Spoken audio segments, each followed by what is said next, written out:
अध्यक्ष महोदय धन्यवाद। अध्यक्ष महोदय, माझ्या मतदारसंघात 20 तारखेला परवाच्या दिवशी एक एकदम गंभीर घटना घडली।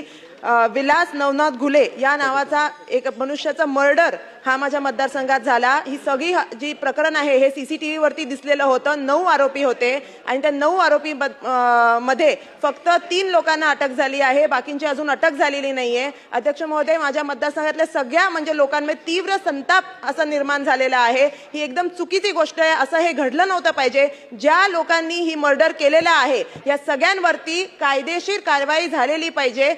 ज्या लोकांनी म्हणजे आतापर्यंत ज्या माणसांनी स्टॅबिंग केलेलं आहे त्याला अजून पकडल्या गेलेलं नाहीये। अध्यक्ष महोदय, लोकांमध्ये एकदम म्हणजे नाराजी झालेली आहे। केस पोलीस स्टेशनला खूप लोक आता जमलेले आहे। आताच्या वेळेस ते अजून जी बॉडी आहे त्याचा अजून त्यांनी पोस्टमॉर्टम झाल्यानंतर अजून अंत्यसंस्कार त्याच्यावरती केलेले नाहीयेत। एकदम गंभीर घटना आहे। मी शासनाला इकडे सगळे जे मंत्री उपस्थित आहेत सगळ्यांना विनंती करते की कायदेशीर प्रक्रियेने ज्या लोकांनी ही घटना घडलेली आहे, ज्यांनी मर्डर केलाय त्यांना बरोबर पकडून त्यांच्यावर तीव्र कारवाई केली पाहिजे, त्यांना अटक केली पाहिजे आणि कोणीही ह्याच्यातून सुटले नाही पाहिजे। कोणीही असं त्यांना अटक झाली पाहिजे ही मी शासनाला इकडे एकदम मनापासून